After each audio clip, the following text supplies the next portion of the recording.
everyone, and welcome back to our podcast, Mage Site. I'm Drew. I'm Josh. And I'm Chris. And today we are going to be talking about our characters. But before we get into that, we need to go over two things that we should have gone over in the last podcast, which are nimbuses and shadow names. Josh, would you like to explain some nimbuses to us, what they are? A nimbus is a mage's aura. That is, in the Chronicles of Darkness game system, this is a term for like the supernatural presence of a thing. Nimbuses themselves are a mage's identity and the way their magic interacts with the world around them. There are three components to a nimbus. There's the long-term nimbus, the immediate nimbus, and the signature nimbus. The long-term nimbus is coincidental or like magical things that happen around your character. They're mostly narrative. It doesn't really like do things, but it's like magical things that happen around the character when they use their magic. The long-term nimbus affects anyone they get close to. It's just their magic leaks out to the people around them. It's what happens when that. Yeah. The immediate nimbus is what happens when you cast a spell. You only can see the immediate nimbus if you have Mage Sight open. However, a mage can choose to make their spell visible, which we call a flare. And then there is actually some additional effect added as a property of the flare. They call it a nimbus tilt. A tilt is a very mechanical term, basically is a status condition. And lastly is the signature nimbus. Every time a mage casts a spell, when that spell goes away, there is evidence of that spell. Or actually just looking at an ongoing spell, you will see some sort of trace of that mage left over. So it's sort of like a burned imprint of their magic. An example would be the falling of leaves and the beating of drums when they look at something enchanted by that mage. Mm-hmm. They don't have to be all visual. Any kind of sensory or emotional experience is valid. Okay. The next one is shadow names. So when you become a mage, when you wake up to your new life, your old name doesn't fit you anymore, right? So you lean in to become a new person with a new name. And that's where your shadow name comes from. Yeah, your magical name. The thing about shadow names is that it's a way of creating a magical identity that separates you and your magic so that you have more control over both. They are like, they're partially a tradition taught, but it's also good magical practice. And so being able to talk about things from who you are versus who you are socially. And it helps you focus in on the craft and on the purpose of a spell. Shadow names are used even in our actual world. So a lot of witches, when they join a coven, or even just in their own practice, will have a shadow name, will have a name that is not their given name from their parents, but is a name that they have given themselves that helps them to separate their magical world from their mundane world. There's an aspect there that, it creates a different energy with that name because your other name has another energy connected to it. And this new name will have your magical energy. And a lot of people don't share that name with anybody who isn't a magical practitioner. Magically speaking, you shouldn't share that with anyone who's not in your cabal or coven or whatever the term for the magical group that you are part of. Yeah. True names have a whole odd set of rules connected to that, or should I say sympathetic names, which are actually important mechanically. It creates a dichotomy that your sympathetic name isn't necessarily your real name, because is your shadow name your real name? Or is your magical self not your real self? The way I understand it in the way it's used in the magical world here, it's a way of separating your energy because your given name is associated with stuff that's been given to you. All the social expectations and all of the baggage that comes with it. Mm-hmm. Yeah. So using a shadow name, using a magical given name gives you that protection while you're doing your magic. Sure, absolutely. Without bringing all that other baggage with you. Mm-hmm. It's also why that name is protected and is not given out to anyone who isn't in that magical circle. Because if you just gave it out, it will become mundane and it will no longer be that protective name anymore. Yeah. And Mage uses it in a very similar manner.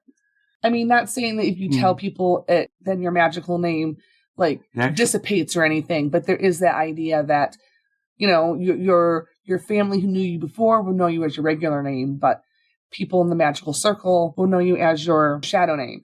And in the magical world, in Mage, the name that you have quite often depicts the way your magic is displayed.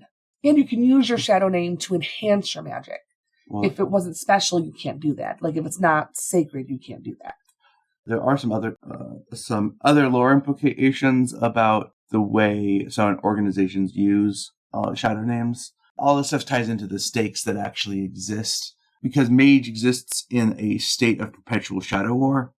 And that's actually part of kind of the fun is the kind of spy thriller behind enemy lines.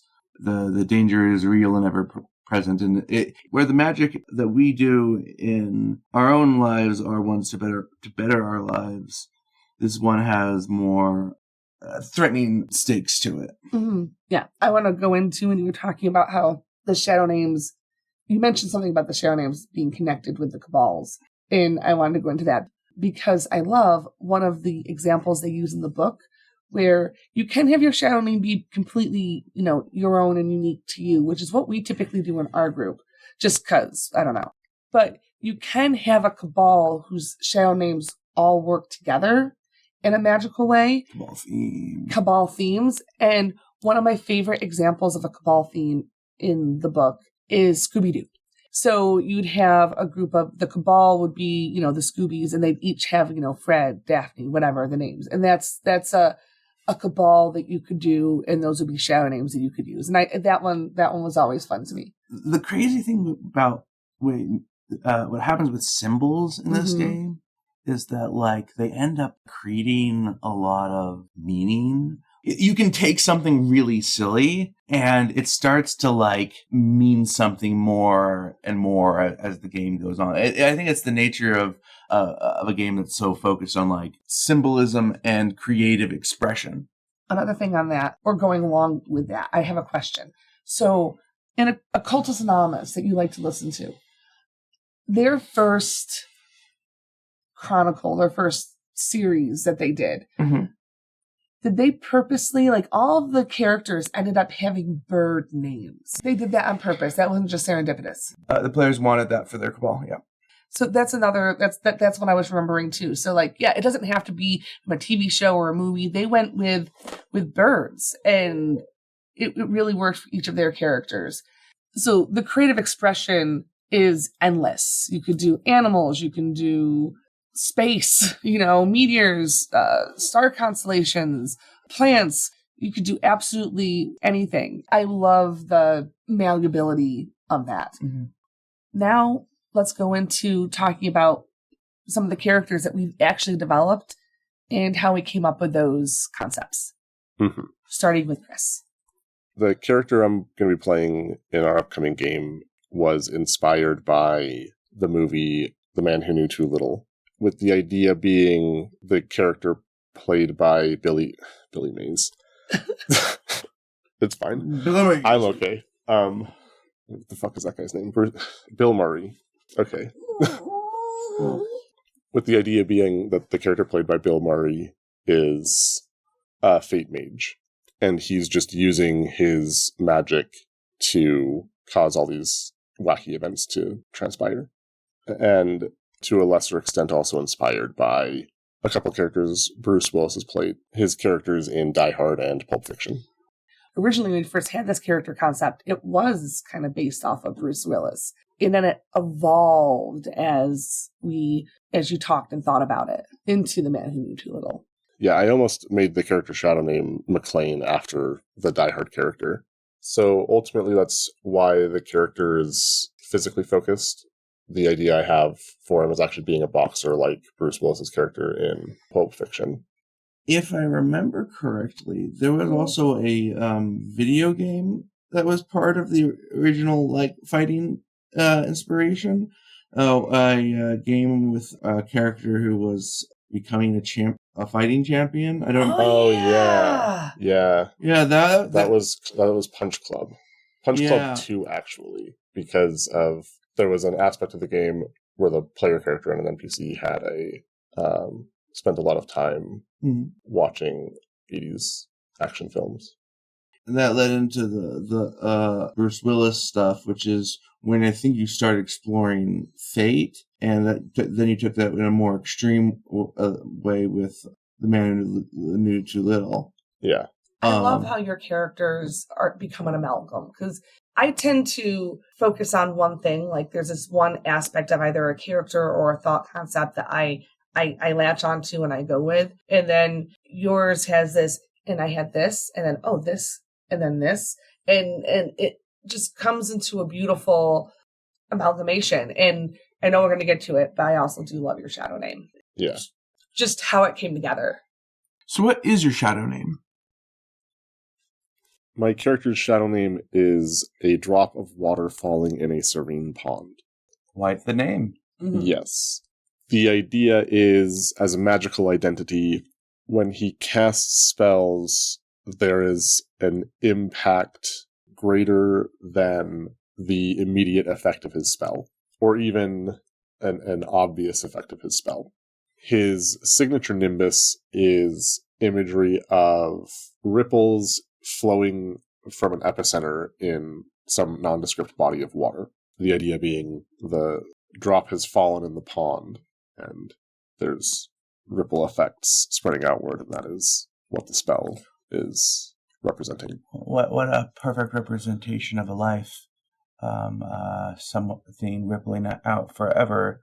To me, the name, the imagery speaks of legacy and divinity. I like that idea of a small thing, which it's the same kind of concept like the butterfly effect, but with I think more serene imagery. It's a very fate name. I think that's even though you're a Obermos, you have a focus in fate. Yeah, right? I have 3 dots in fate. I don't think you can start with 3 in fate, can you? Or is it 3 in 1, but you have to do 2? You can go up to 3. So you have to have 3 in your ruling arcana, and then you have to have at least 3 dots in your ruling arcana. Oh, total. At least 1 in each of them. Right. And one of them has to have 2. Basically, yeah. Mm-hmm. And then you can have 3 dots in anything else. All right, and so but you can only have 1 3. Okay, that's how that works. Yeah. So I have 3 dots in fate. It kind of reminds me of Adam's character, his second character in the Hollow Home game, the Edison. He was also an Obermos, but he tilted towards mind in the same way. Mm-hmm. And with that, what is your long-term nimbus? His long-term nimbus is to inspire people around him to do impactful things. So they kind of create their own little ripples. Strong main character energy. Kind of, yeah. Yeah. I mean, gives everybody else strong main character energy in their own stories. No, exactly. Yeah. It's the ripple effect going out again. Yeah, and his immediate nimbus is just the sound of the water actually hitting the surface. Isn't there a middle one too? So there's the one that. So there's the immediate is the sound. The sound, and then there's the signature, which is on the after on the you can see in the spell and the after effects of the spell. Okay, and that's the imagery of the ripples. Oh, the ripple. Oh, okay. Yeah, like if someone looking at a cell phone you've enchanted can see the ripples upon its surface. Yeah. The character's long-term motivation is to ascend, and actually the meaning has to do with that ascension as well. The magical significance is that the pond is the supernal where the exarchs are, and his idea with it is to ascend and become a new watchtower and have that be kind of the last ripple that he sends out. Cool. Ultimate mark on the world. Mm-hmm. To become not just a mage, but to be foundational to magic. Mm-hmm. Yeah. Cool. That'll be fun to see how far he gets in the game to Ascension. Mm-hmm. The rule for me is every player has a right to try, particularly at their character's send-off. Mm-hmm. Yeah, no, totally. I mean, one of the points, one of the obvious goals that mages would have, some mages would have, would definitely to not just ascend, but to become essential. There's nothing compelling an individual to seek ascension, and many mages focus on more, you can go after, try and ascend to defeat the exarchs, or you can deal with their servants on the ground. In Mage, the concept of as above, so below takes on a sort of a concept of there being two wars at any time, the battle in the physical world and the battle in the spiritual realm. A lot of his motivation for it comes from being an arrow as well, because it's he's sent to have an impact in some place, because that's just what he does. The first, and he wants to do that in the supernal. Yeah, it's in military terms, you could see him as a siege breaker. Breaking in being the first man through the lines, causing the enemy to crumble. It's similar kind of thing, a single ripple that, changes everything. Right. Mm-hmm. Going off of your Nimbus and your Shadow name, and what the impact that your character's like trying to place on the world, what are your obsessions and aspirations? My obsession is disrupting the success of evil, which is vague enough. My character can just define what he considers evil. My aspirations are to expand the arrow's influence, increase the foxhole's popularity, and help the local population. The foxhole is referring to the Foxhole Game Den, which is a game shop that our Cabal will be running, which is on a Hallow. Magic dice. Mm-hmm. And of course, the first aspiration to expand the arrow's influence is coming from being a member of the Adamantine Arrow, which I guess is probably the next most defining aspect of the character, is that particular merit, because I took 4 extra dots in arrow status, so I have 5 total, because you get 1 for free. Yep. You are important to the order on a global level. Yeah, which in this case is really just kind of known. It's almost like a fame thing more than a status thing. Yeah. Because I'm not really high rank. I'm just known for being effective. You're really good at your job. I imagine it's sort of the forces with that one kind of a thing. You happen to be in the right places at the right time. You've done significant things. There seems to be a bit of a destiny upon you. Now, you don't have the destiny merit, so there's not a particular one that's on you, but it still seems that you're in the right.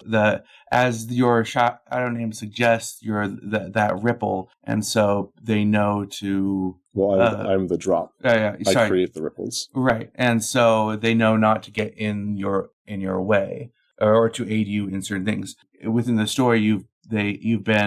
You volunteered for this mission, which gives them hope that it will succeed, and they're willing to risk things by allowing you additional resources in order to do it, because they think, destiny is upon you.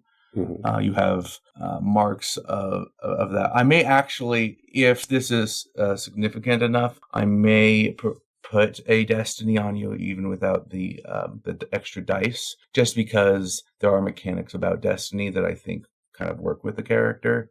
It's things like fate spells that exist to detect destinies. The high-ups in the Arrow believe in you and are willing to provide you strong resources to do tasks and perform your duties as an Arrow.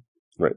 You're using a lot of that status to set the group up, if I recall. Mm-hmm. That's how you're building the headquarters and how a lot of the Cabal, a lot of the Cabal's resources. Yeah, the Hallow is technically a permanently requisitioned Hallow from that status because we have more than one person with status with the era, so that actually increases our requisition amount, what requisition. Yeah. I believe you have requisitions 6? Yeah.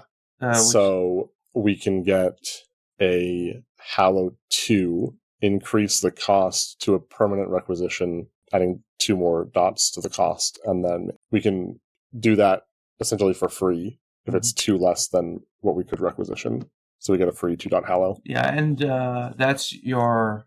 Yeah. Did you get anything else from your status? Yeah, we have Resources 2, Retainer 2, which is a bodyguard retainer, which actually increases our requisition amount by another 1 dot, but they have a Gnosis of 1, which increases the cost by 1.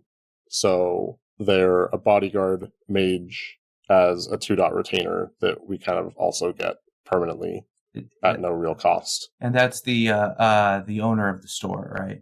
Yeah, they're managing it. The manager of the store. The permanent manager. The guardian of your temple. Yeah, because sometimes we are off on assignment and the store needs to still be open. Actually, that's a really good thing. The temple is a really good description of what that store is. Yeah, especially because there's also a familiar that we have, which is a 4-dot familiar that we're also permanently requisitioned, but that just means that we can't do another 6-dot requisition without risking losing status with the arrow. Unless we get more experiences and stuff, right? Like, we can buy them as we play the game. I think that's what you're saying. Actually buy the merits themselves with the experience that we have. Yes. Yeah. Because at that point, I'd allow the refund? No. Not a refund. Because it's still just requisition. You still have it was still just as good. You don't need additional, because you'll have plenty of time between them to use more requisitions, and the merit was still valid. Yeah, I think it's really just tied to the status that we have. So if we lose the status, then we're going to lose those things generally. But that would make sense. Which would mean that you great things are expected of you. Yeah, the putting experience in it would just put that sanctity of merits rule in play. So then we would probably keep it if we lost the status, but really just the thing that we actually put the experience in. Right. The familiar is a spirit of cunning in a fox. That's why we're in the foxhole game den. The den is on a spiritual locus of tactics. Mm-hmm.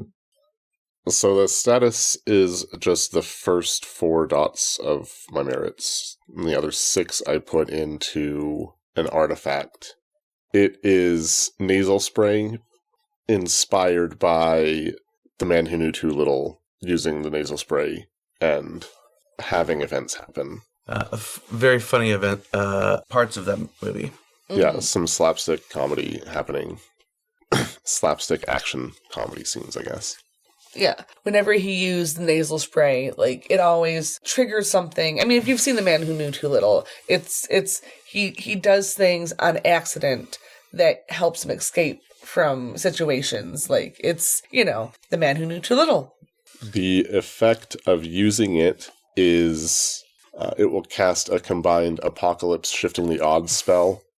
Apocalypse is a spell, for people who don't know, that grants the subject Mage sight, and in this case, it grants them the Prime and Fate Arcana. Well, specifically, it grants them your Mage sight. In the case of the artifact, if it's casting Apocalypse, it's actually from its perspective. What I find interesting story-wise about the nasal spray, the fact that it has its own kind of perspective, is that when you use it, it's like you doing divine communion, like you're actually, talking to the supernal scene and having a communication with the divine. I love that. Mm-hmm. The other effect is Shifting the Odds, which is a fate effect to find something that you're looking for within the duration of the spell. I imagine that the effects of the spell narratively are the same thing. Like the enhanced vision granted by it also guides people towards their objectives, sort of like revealing the fated path forward. Right. That makes sense. Like we call them combined spells, but that's from the perspective of the mage. They're likely just one spell. Yeah, I get what you're saying, because like they're just bringing stuff together that they understand and recognize. Well, yeah, and their effects. Well, yeah. and ideas and concepts synergize and build on top of each other. I mean, that's the nature of like symbolic thinking. You know, symbols gain a created value, and a spell is just a concept, a thought. Just improve the thought, and you get more results. It does more things. So, any more merits? No, just those two. So, tell me about your rotes and your practices, the memorized spells that you have.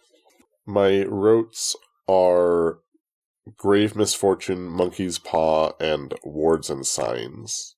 I learned them all from the same person who was my magical mentor upon awakening. That character's name is Kame. Grave Misfortune will increase the damage that someone takes if they take damage. So it amplifies their misfortune. When something bad happens to them, it happens to them worse. Yeah. The book describes it as like if you, like a glancing blow will become a stronger hit, I guess.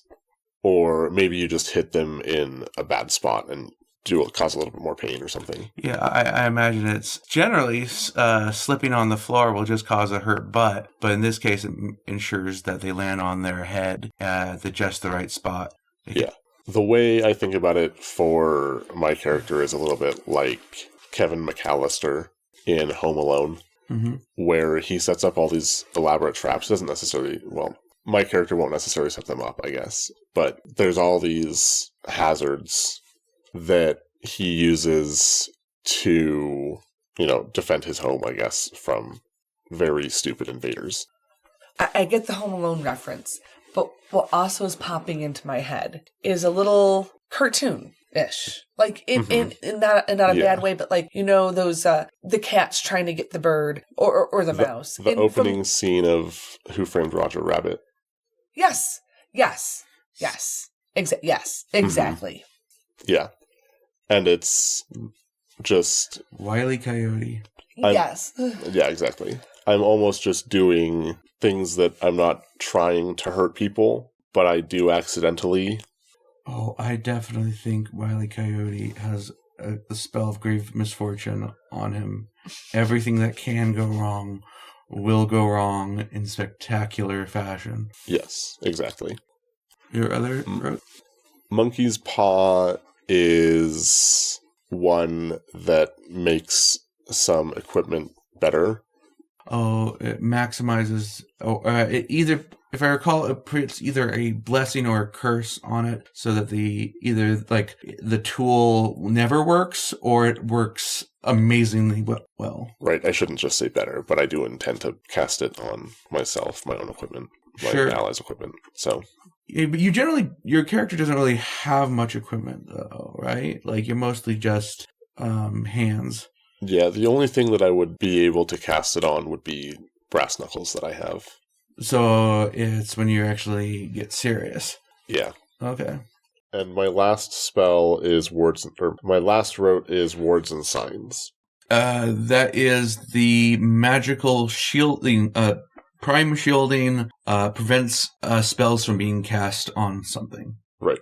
Though it acts more like armor, where it actually makes it harder to cast.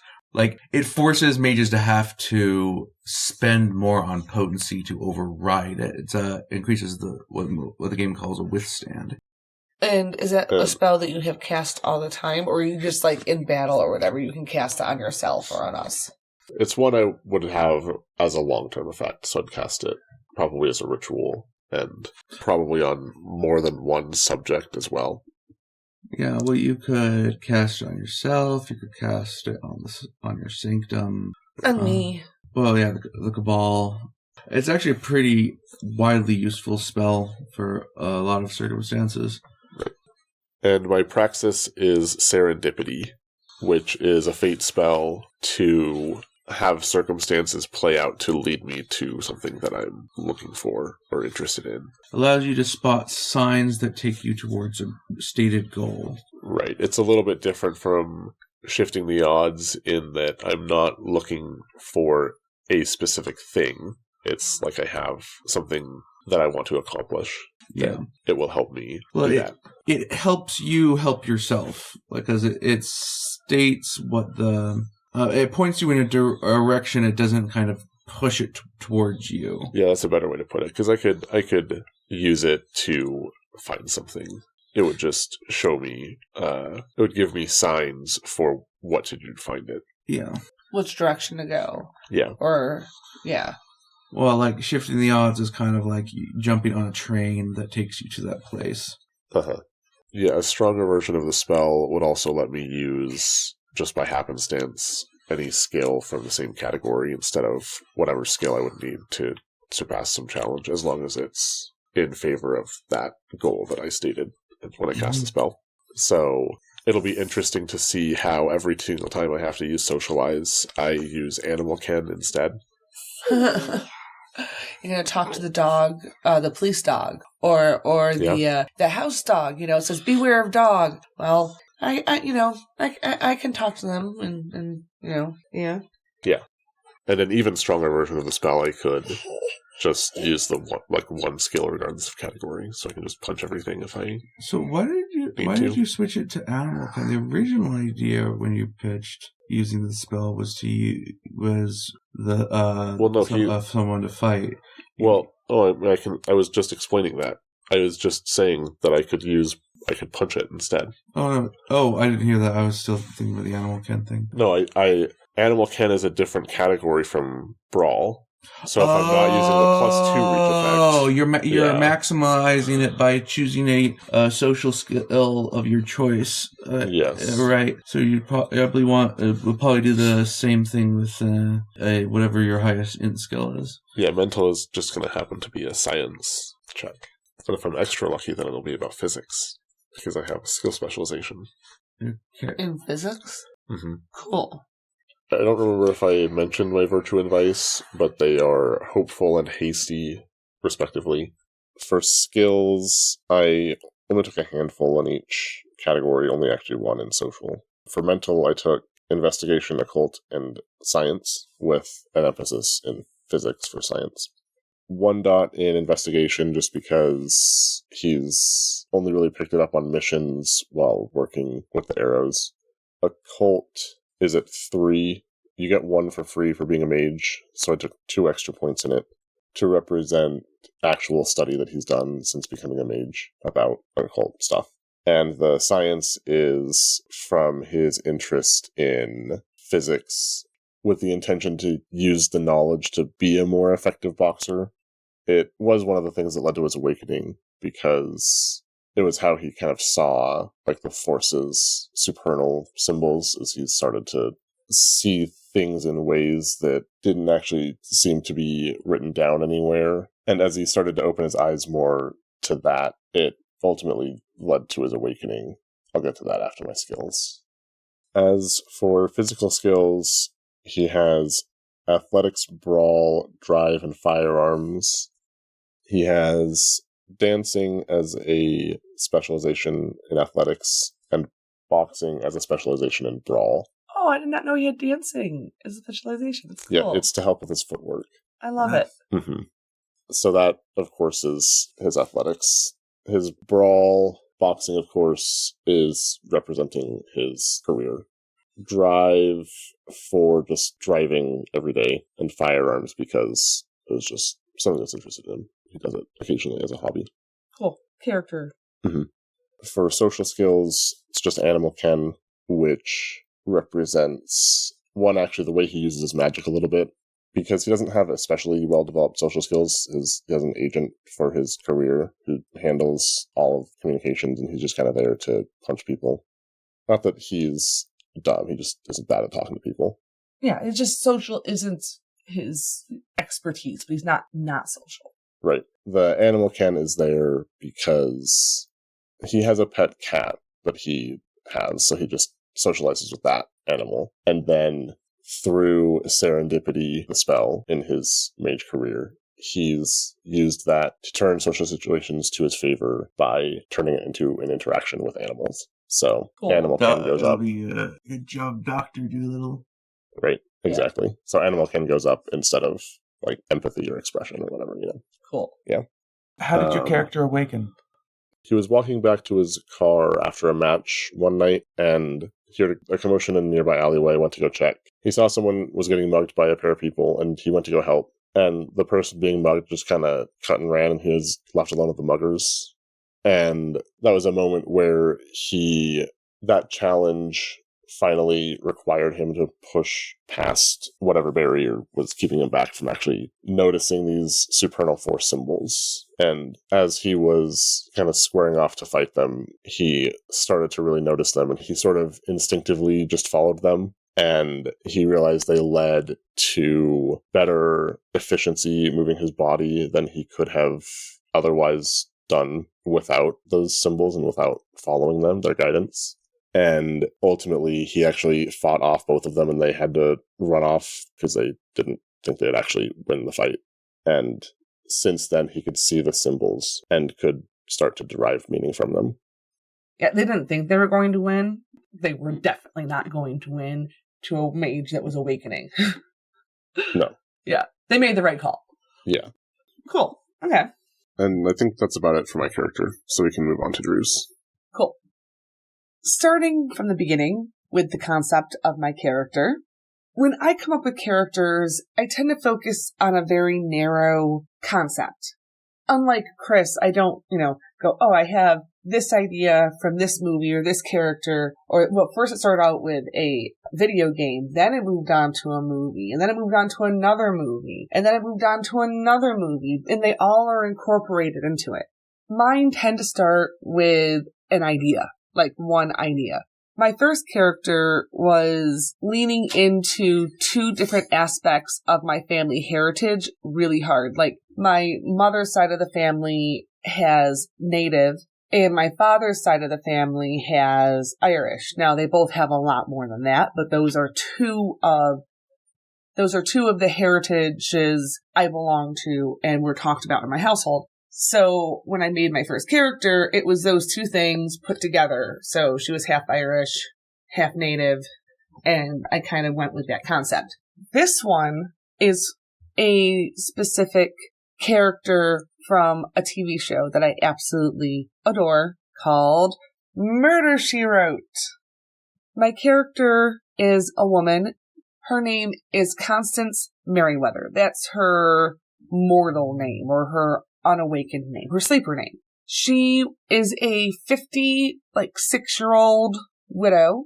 Her husband had recently died. They had two kids, a boy and a girl. She's a retired teacher of myths and legends. And what spurred on her awakening is her husband's death, actually, because she found out that her husband was murdered by his best friend, who they owned a business together, which was outdoor equipment. But his friend was in a lot of debt, so he needed the insurance money, and so he killed her husband. And just the absolute mind-blowing nature of knowing somebody but not knowing somebody spurred her down a path of awakening to being a Moros, right? Mastigos. To being a Mastigos, which is a mage of space and mind, because she's like, I will never ever be duped like that again. So her awakened name is Fletcher, which from Murder, She Wrote, Jessica Fletcher, who is a retired English teacher whose husband had died, so she's a retired widow, and she gets into solving crimes because of her book writing. And along that same lines, my character also has some recognition through writing about folktales and stuff. My virtue and vice, when you create a character, you also have to have a virtue and a vice. And I looked to Jessica Fletcher, to try and get that inspiration. And where I came with my virtue is nurturing. Because in Murder, She Wrote, even though she didn't have any kids of her own, Jessica is still a very, very nurturing character. Her and her husband adopted their nephew Grady after his parents passed away and raised him as their own. And one of the ways she gets involved in all these different murders is because she's with some friend or some friend's daughter or child or her best friend's niece or, whatever. There's always some close friend or child-like figure that she's a mentor to, that she's there to take care of and help either from being considered as the murderer or whatever. So nurturing felt very, very in line with her character. Vice was really hard for me because I can't think of a lot of vices that Jessica Fletcher has. She is one of those characters that's virtually vice-free, but she's still great. I love her. Value being a cute grandma. Yes.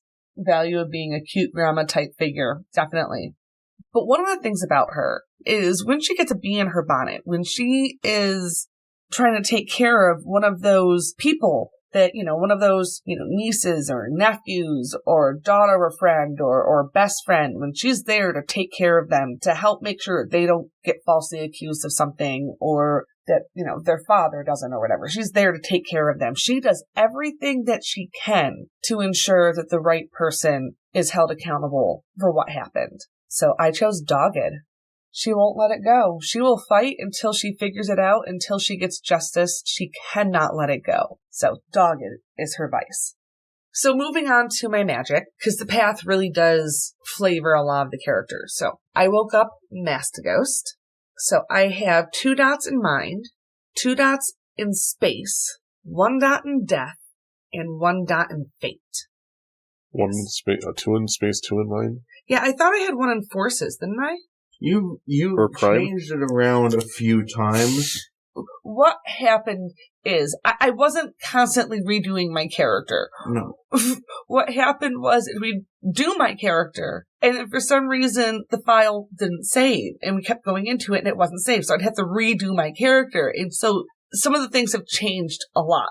I really like this iteration, but it doesn't mean that I might not tweak it just a little bit when we go into looking at what my magic is, because I really did think I chose either a forces or a prime. You're right, prime, because I'm into the truth. So I have to, we'll see. Okay. But right now, it's 2 space, 2 mind, 1 fate, 1 death. Now, I don't have this written down yet, but this is the next thing I feel like I should talk about, and this is her obsession. So her obsession is holding people accountable for the acts that they've done. Her magical obsession. Yes, that is her magical obsession. Is holding people accountable. Mm-hmm. Cool. Well, finding out the truth of people's actions.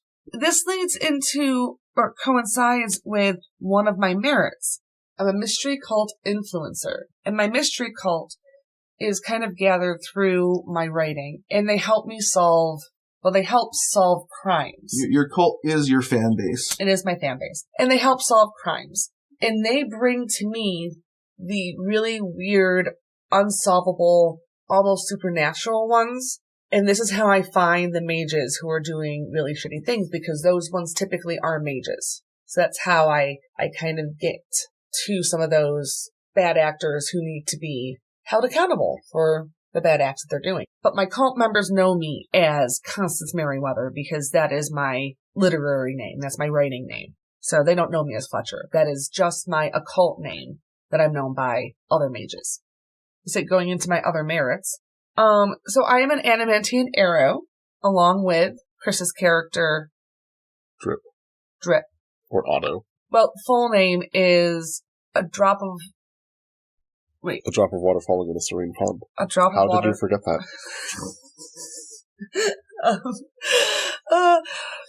The ripples is what was going in my head. And I'm like, ripples. But the word ripple isn't in there. I want to call you Ripple, but...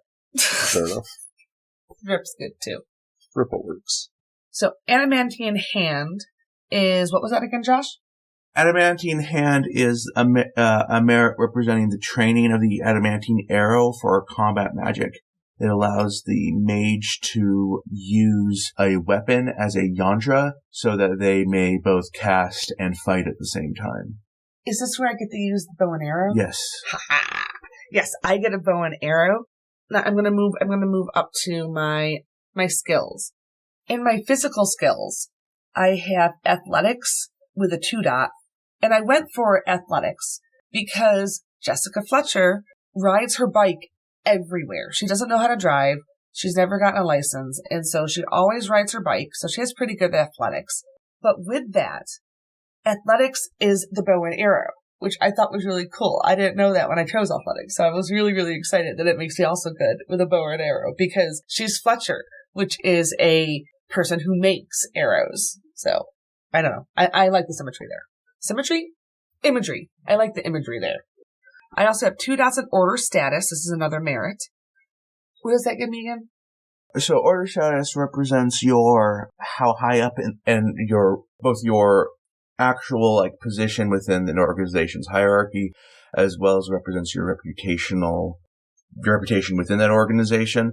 Now, mostly what that means is how much can you requisition, how much resources is the organization willing to give you to accomplish your missions.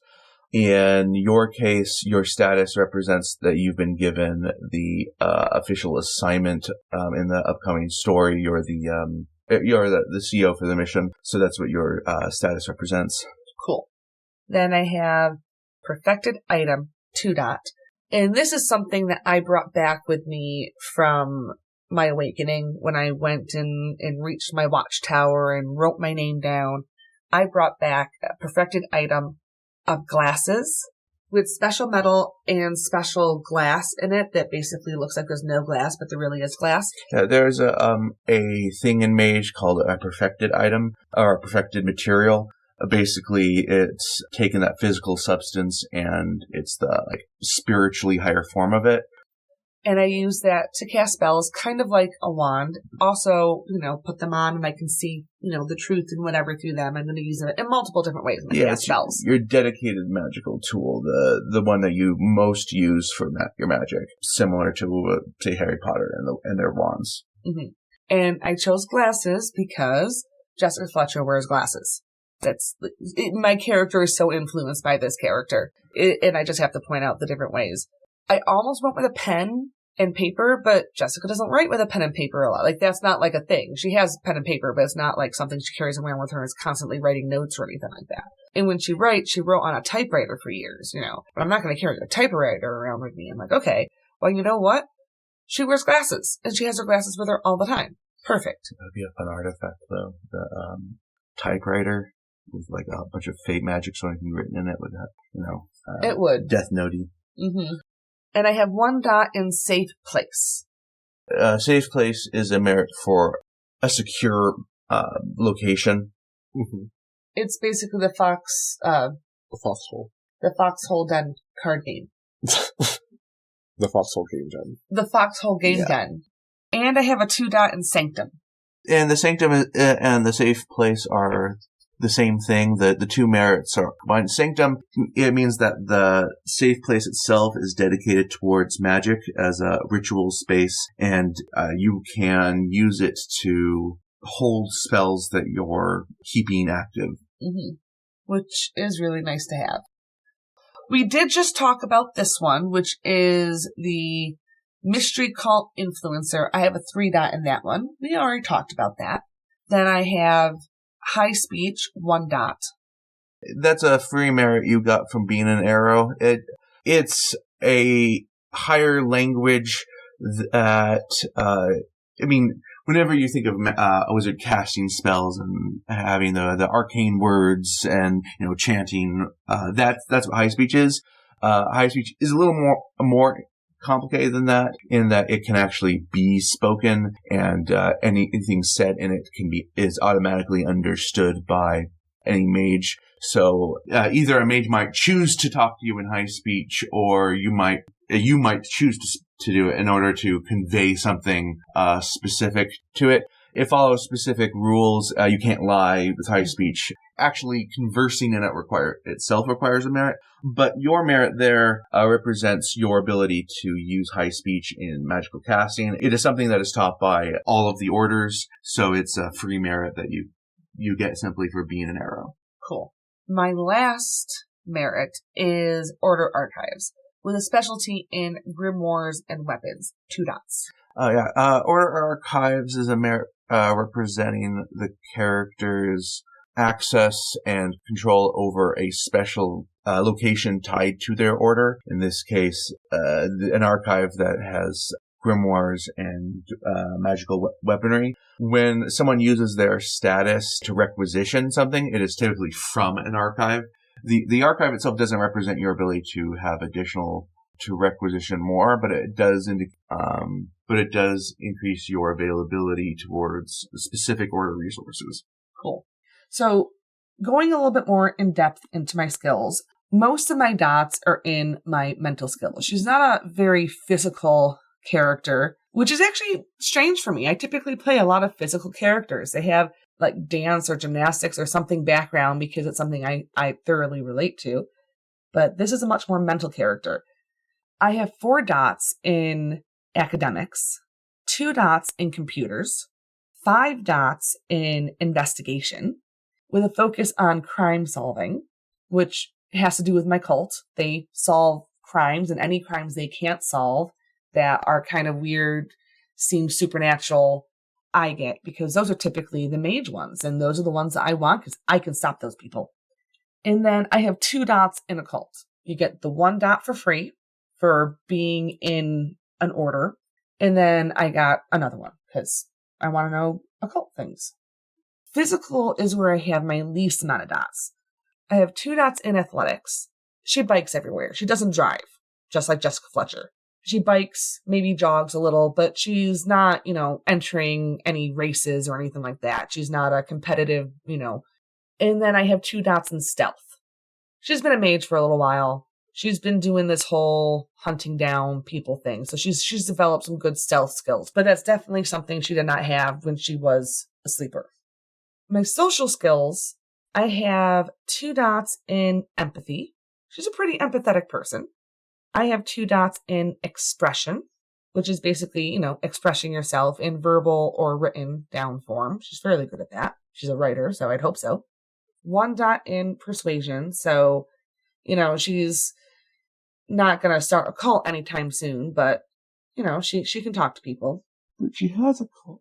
You're right. She does have a cult. She's not going to start a cult of personality anytime soon. This isn't a cult of personality. Hers is a cult of writing.